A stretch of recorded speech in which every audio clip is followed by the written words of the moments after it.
Hi guys, welcome to Creators today. Today we have a special guest.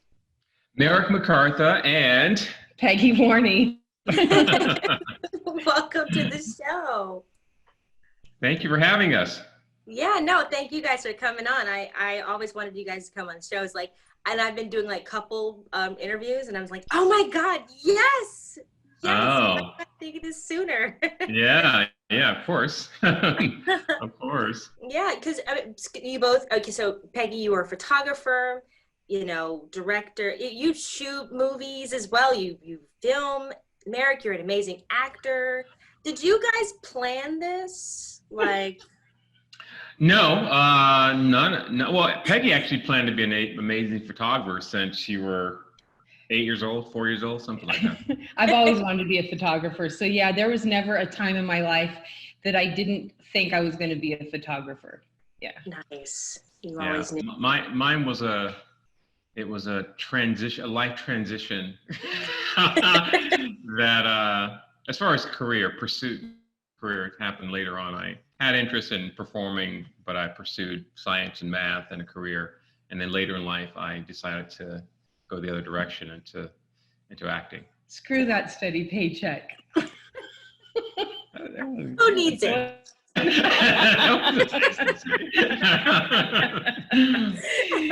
a few years when you're starting out, though, that when you transition and you make acting your full-time thing. I mean, it's like anything else. You have to build up to it.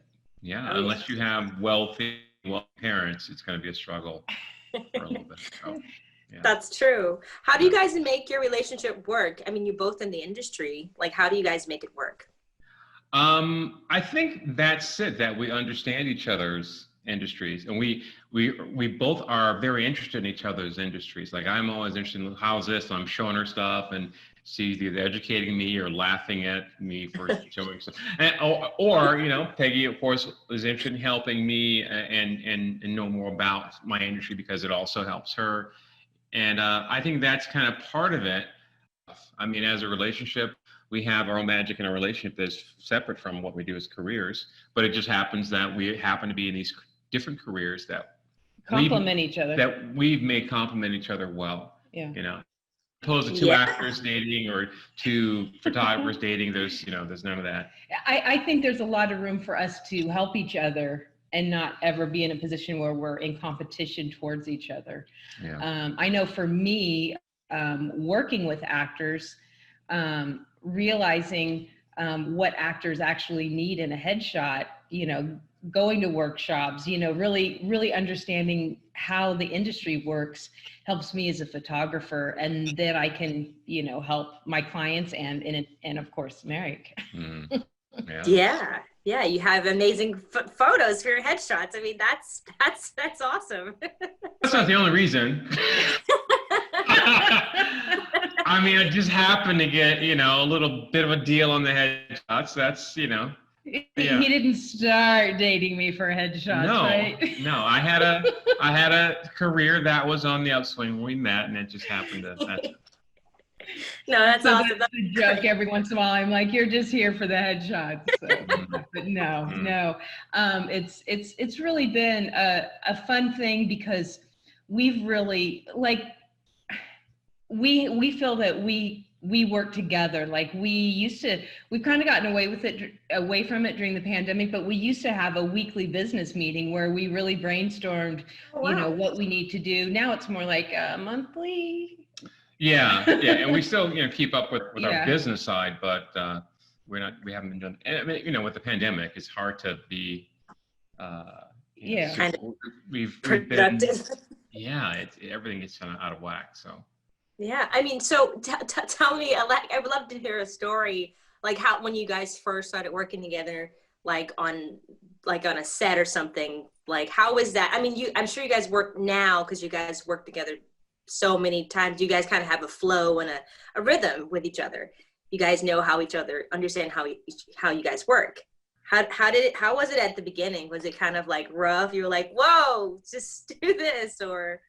No, I think it's kind of the opposite. Now it's like, you're supposed to do this. But before, I think the first time Peggy took my picture was like at Balboa Park in San Diego. And I was, oh, this is a really nice. It was pretty simple. We had fun. It was Balboa Park, so everything is scenic and beautiful. And we just had a great day of just kind of hanging out on top of that. But as of now, when we go to the studio, it's like, get to business. You know what to do. You know what to do. Yeah. And the first time I did behind the scenes, I did behind the scenes pictures on a film that he was doing.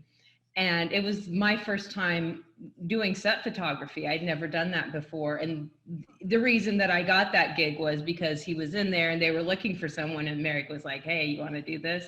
Sure. But was that the dog one? Yeah. Oh yeah, that was. It was a movie about this guy who adopts a dog, and this was shot in I want to say Orange County, North County, San Diego area by the ocean. Oh, nice setting house. And so yeah, Peggy got to do the behind the scenes shots for that. In this particular short film, I had a wife who was there on set with me. We had there were no graphically intimate things going on. It was just a very gentle, subtle touch, hug or something like that. And it was, I think, the first time you got to, it was the first kind of hit her that hey, I was like, well, what is this? How's this going to work? Yeah. But I think Merrick was, aside from that part of it, I think Merrick was just like, don't mess up, like be quiet. Just he kept telling me like, just remember, you have to be quiet. Well, no, I want it because I know that it wasn't something that you're too familiar with, but I want to make sure you understood what to expect so that you weren't disappointed. I don't want you to be disappointed. So I was trying to tell you, these are the kind of the guidelines of how things work, just so you know. And so, but it was a really enlightening experience for me, because I'm not a jealous person by nature. I feel like I'm really secure in our relationship, but to see him like holding another woman's hand and being all lovey-dovey, and it was literally just that, holding hands. I think there might have been a little pet kiss. It wasn't any romantic. And I was like, oh my God, I don't know if I can handle this. Like I actually like sit down. About a week later, we had gone to lunch with our friends A and Leslie Martinez. And A. Martinez was, Cruz on the soap all through the 80s, a big love interest. And I was like, how did you do this? And she kind of gave me some pointers on that, being in a relationship with an actor that's, those are things that you're going to have to deal with. So that was really, I'm glad we got that out of the way early on. That's good. Yeah, no, that's really good. Because I always wonder how, they hear about the whole stigma of Hollywood relationships and how that's kind of tough to balance. And then if you have a romantic scene, how do you deal with it? So that's cool. Yeah, we that comes up for us a lot when we're watching things, particularly certain shows where they have some really hardcore love scenes. Yeah. Like there's probably I tell her, honey, there's a cloth between them. It's just a cloth. So they don't even feel each other. I don't know what you're worried about.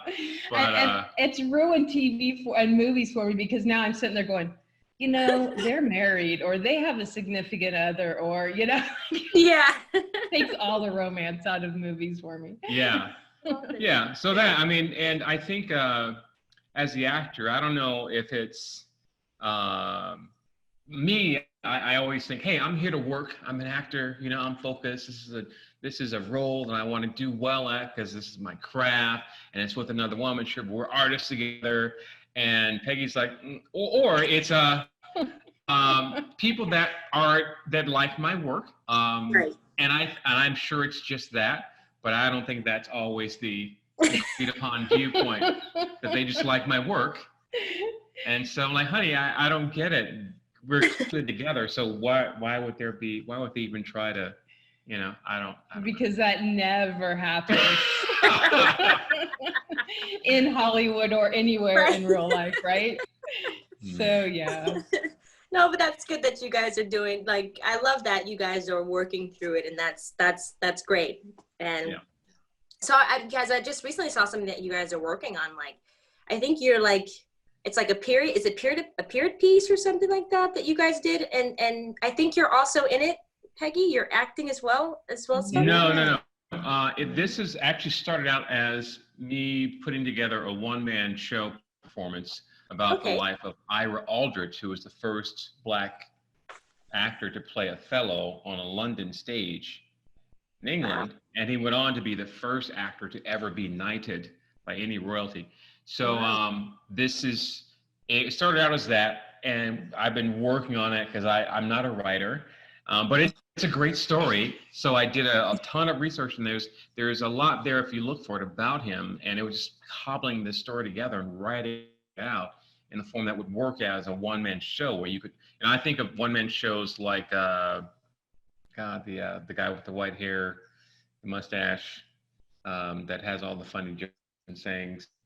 All right. Or there's been a lot of one-man shows out there where they're captivating, Patrick Stewart, he did a one-man show on A Christmas Story, Dickens, and it was just him doing all the characters. So I'm like, how would I create that kind of interest, that kind of captivating story on stage? So that was what's taken me such a long time, and I've kind of gotten into it during the pandemic. I got more of it done, and we did a couple of sort of test videos of me doing this as if I was in front of an audience. And so the guy that initiated this whole process, his name is Alan. He's a great actor from the Bronx, New York, and he's here and he's done all kinds of stuff. He's in my theater company. He approached me with this and about doing it. And so he's like, hey, why don't we try to make this a real like video series for now? Like you can make it a series of these short, it could be 5-minute videos of parts of this story just pieced out. And then, or we could try to put it together as one long video. But that's kind of what we started with this one. So now we're filming these scenes in different parts of town to cover the story. Yeah, it's been really fun to watch, for me to watch, when Alan approached Merrick about it originally. Merrick's like, yeah, I'll do that. Where's the script? And Alan was like, no, you're writing the script. And Merrick was like, I'm not a writer. But it's been really fun for me to watch Merrick find that place. He didn't realize he was a writer, but when this project's done and you guys see it, you'll be like, oh, I think Merrick might be a writer. No, I know how to write things. I can write a good business letter. I can write a very nice personal letter to someone or a nice personal note to someone. But writing out a story, it's a different I'm thing. like, hey, I got to know how to tie this together. I got to figure out what this thing really is about and what I'm going to cover and to what extent am I covering stuff. And then in a one-man show, you can't just be talking. You've also got to sort of create these moments between two people that are scenes, but you got to perform them both yourself. Right. So these are all weird, different things you got to. Was it challenging? No, it was super easy. What do you think? It was very, it just seems like anything you do seems easy though, because it seems like it just comes so natural when I look at you. I'm saying it now because I say it now because I have sort of developed the methodology, which is what helps me, having a method, a strategy, a method. And before I had none, I'm like, I don't know how to even persuade. It took a lot of work to figure that out, and that's part of the challenge: is what kind of method am I going to use to put this together? So it was a challenge. But it's coming together, and we're still in the production stage of it. In fact, we just went location scouting yesterday, I think, a couple days ago, mm-hmm. And for a particular scene that we wanted to do, and we wanted to make it kind of look Londonish. So we're I don't want to give too much away, but so it's been a really fun thing to work on together. So that's exciting because I saw you're in it too, right? Peggy is not in it. Peggy is filming it. Peggy is DPing it. I'm doing all the filming and probably all the editing. Oh. So exciting! I'm excited to see it. So I guess that's what you guys are doing. You guys are creating. My question was going to be like, how are you guys staying balanced right now, being that we're all in this kind of uncertain time, like this uncertainty of time of like when things are going to go back to somewhat normalcy. But it looks like you guys are just creating to stay balanced. So that's good. Yeah. I mean, at first we were trying to do the thing that a lot of families do when you have multiple people in the house is, how do we stay calm and sane and still be together? So we were doing these things where we have, sort of a routine of doing a little bit of work, then making everyone dinner, we eat together, then we all enjoy a game or a movie together, or all go somewhere together as an outing together. So kind of do things like that. Well, in the beginning, we didn't leave the house. We didn't even go right drive at around. first, but then after we were able to kind of drive around, I think sometime after the big protests in LA, we kind of went out because we wanted to see that. Yeah, we drove around to see, what was boarded up and. Yeah, but then we got into actually doing other things. Like I started to pursue some things I wanted to brush up on as far as my acting, and Peggy was doing some other things, getting new equipment and working on some different techniques with her lighting and photography. So we kind of got into doing that thing, working on separate projects together. And then this came along to work on together as well. So we've been kind of trying to keep busy, Even before the pandemic, if Merrick would have a lull in auditions, we would just do self-tapes just to keep me sharp and to keep him sharp. So we did a lot of, mock auditions in the beginning. But then Merrick got really busy with classes and doing, auditions for classes. And so we kept really busy. In fact, there's been many a times we've looked at each other and said, how are we so busy right now? Mm-hmm. It's true. That's a good thing. So, that's a good I think, thing. it's an opportunity. I think that everyone has at least once in their life said, if I just had a week to catch up on things. Well, we just had 6 months. That's true. That's so true. You're right. Yeah. So, a fun question. I love to ask people this on the show. If there was a biopic based off your life, who would play you? Either one. You both can answer it. Who would play me? Yeah. A biopic.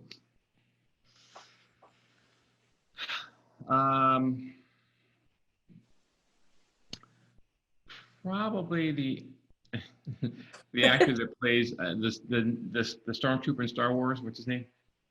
Oh, that guy. Oh, I could see it. I was gonna say Denzel, but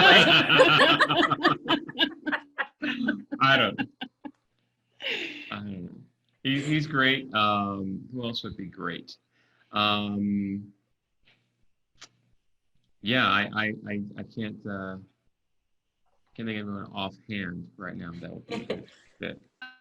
This is funny, Meosha, because I interview people almost every single week, and I have no problems putting my people on the spot, and you just did that to me, and I got nothing. You got anything? Yeah. How would you not have? Who do you think? This isn't something I've ever once in my entire life thought about. Who do you think would play me? Who could play you? Yeah. Let's see. The woman that was in League of Their Own, what's her name? oh yeah. I could see that too. Gina Gershon, I think is her name. Yeah, that's her name, I think. Okay. Yeah. Nice. Nice save, right? Yeah, he's on it. Because I'm wondering how are you guys adjusting to set now with the COVID rules? It's much different, isn't it? Like set. Yes. It's just interesting. My friend was telling me about she works for a soap opera show, and she was telling me how, they were going back to set, things were great. One person has COVID, the whole thing is shut down. So it just it's just this whole, I don't know how long we're going to be in this, but how are you guys adjusting to this new set life that we're all in? Here's interesting you brought that up, because we had the opportunity to work on the show Bosch together. It's a TV show that's been around for like 7-8 years now. And so working together really as like they wanted real couples to be a couple enjoying jazz at a club. And we're like, hey, why not just do this? It's not paying anything, but it's something we get to actually listen to. And we did. So we went to work for Bosch's show, and they had their protocol set up that we had to have COVID tests before. Okay. twice, like once like a week before, another a couple of days before. That had to be done. And then we get there, they're taking your temperature. They had us put on their specific mask. It wasn't their unique mask. It was like an industry standard Just the, yeah. surgical mask. Because we were bringing our own stuff, and they're like, no, you got to wear our mask, and it has to be on at all times until they yell action. And we saw people still not doing that. And so, are you serious? Yeah, yeah, not a lot, but it was like there were a couple people. We're like, why? You know, we're in California of all places. Everyone here is usually fairly understanding and liberal-minded about. We have common sense about things in science. Yeah, but these people were like, yeah, and they weren't the crazy shouting, I'm not wearing it, you can, because they'll fire you to do that. So they were just kind of really low key, like just like not having it on, having it below their nose or their chin, like they're trying to act like they didn't really, they weren't really where they're supposed to have them. So they were told a couple times, and they still barely did it, but it was very uncomfortable for us. And luckily, we didn't have to work in any close proximity to them, which we would have had to say something like, "Hey." Right. If we were close to them, we would have probably said something. But we were able to, and thank goodness they didn't see us next to them or anything. In fact, right. I think, because I was kind of watching, and I think everyone knew because they got seen way back. I mean, I don't think they are going to be in any of the shots because I think they were like, okay, you're here, but you're kind of being a jerk. So, wow. Because when we got to set, we're in this, it's a club that's off of, I want to say Sunset, or right near Hollywood Boulevard, something like that. But it's a real club. They had a stage for a band and table seating for a cocktail, audience. And there was an actual jazz band there, so we were sitting there. Nice. It was really nice, and they were great. We were actually listening to jazz as a couple holding hands. We were like, oh, this feels like we're on a date. I know we were. And the production, there's I think second or first AD was telling us, hey, mask on, mask off. When I yell cut, put your mask back on. He was watchful, making sure everyone did that and follow the rules, which I really appreciated very much. But I've also worked on another production where that wasn't the case. A couple of them where that wasn't really the case, where they were kind of leaving it up to the actors to decide if they're going to put a mask on and off between takes. Which Interesting. So I'm not sure that needs to be hammered out. Like, what are we going to do? You can't just. Yeah, there's so many. The rules are not. It's different. Like, I mean, even now I'm trying to figure out. There's a production company in LA that we're trying to like hammer down and nail down some dates to go on a set, but there's a lot of rules that you have to have in place before you go and shoot, and we want to make sure we're following all the rules like to the T, because you just don't want anyone having COVID or anything. It's just really dangerous. On risk unnecessarily, I mean, everybody is there to make the production go well, so everybody should have everybody else's back. Yeah. So exactly. it just kind of upsetting because things are shut down, businesses are lost because people are careless. And so after all that, people are still not trying to make sure that we can get out of this mess by keeping your mask on and being safe. It's frustrating, and it can be angering for both of us. And in the studio, that's been a whole other challenge, because clearly if I'm taking someone's headshots, they can't wear a mask. So we're doing the social distancing, keeping air moving in the studio. I have my mask on all the time. I have disinfectant and, everything everywhere. And I just ask my clients to be honest. Like, if you've been exposed or if you haven't been safe, please, for let me know. My family, please, let's postpone. Definitely. That's the best I can do, is just hope that, and most of my clients are amazing. So, they care. So. That's good. No, that's really good. Last question is, what advice would you give to someone who wants to, come to LA or just maybe pick up photography or get into acting? What advice would you give them? Start? Yeah, I'd love you to start. Okay, if you want to start, if you're interested in photography and you love photography, my best advice is get training. A lot of times nowadays, people buy a camera and they just think they're photographers, and they just set it on automatic and they just go, and they're like, oh, we can fix it in post. And it's like, well, you could, or you could actually learn learn how to use your equipment, because there's a big difference. Like, you can tell if somebody fixed it in post or if they shot it correctly. And there's no excuse now. Like, when I started, I, read books and, played with film. So it was hard. It was expensive to learn. There's no excuse now, because there's YouTube videos, there's tutorials everywhere. So there's no excuse to not really learn your craft.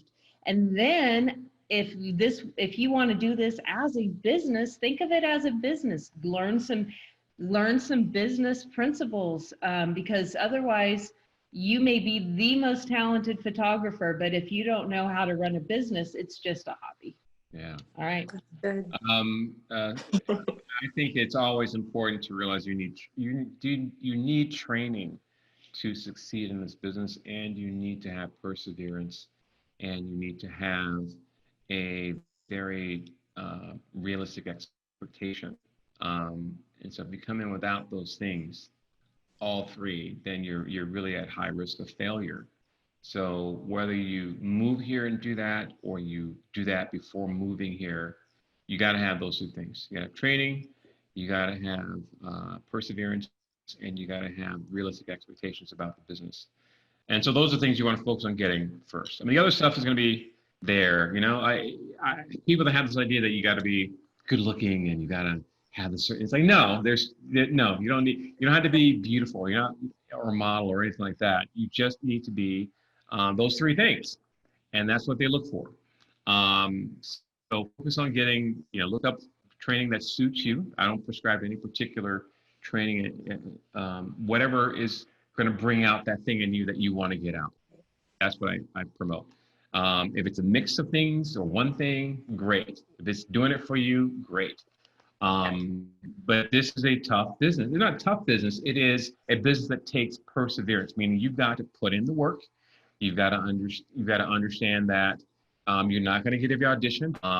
There's going to be things that look discouraging to you, but you've got to keep going and press past that and continually work on being the very best that you can be in yourself and your craft. And understanding this business and being realistic about it. This idea of, I'm going to go and I'm just going to walk up to Martin Scorsese and he's going to say, hey, you, Meosha Bean, I want you to be in my next movie with Robert De Niro. No, it doesn't work that way. Even though Meosha is beautiful, it doesn't work that way. You've got to actually work and have understanding that the business has a certain structure to it. There are these, rare things that happen. The soda being discovered in the soda shop, or walking down the street, or going into an audition with one of your friends and them saying, hey, well, those things happen, but so rare, it really does take the time to know you've got to build relationships with casting people, with directors, with producers. And you do that by doing the other two things, being trained and doing the perseverance work and going through it all. And that's the reality of the business. That's the reality of the business, that it takes time. It can take years before you get your first co-star role on a TV show. It can. It just happens sometimes. It happens, so have these, because people that go in without that, they go in thinking, oh yeah, and they're ready to move back home because they feel like they failed because they're not on the next Friends or up for the next, big Steven Spielberg movie. And that's a tragedy, because perseverance is what gets people there, and so that's my big advice is to have those three things and be prepared to go through those three things. I love it. Thank you. Thank you so much for coming on. That was great advice. It's good to see your face, even though it's on Zoom. Yeah, I know. You too, guys. You too. Yeah. Where can we find your social media sites where people can follow you? And headshotsbypeggy.com. And at Headshots by Peggy everywhere, and merricktheactor.com, and Merrick the Actor at Merrick the Actor everywhere. That's awesome. Thank you so much for coming on. You guys were wonderful. And again, till next time, everyone, remember to live, love, laugh. Bye, guys.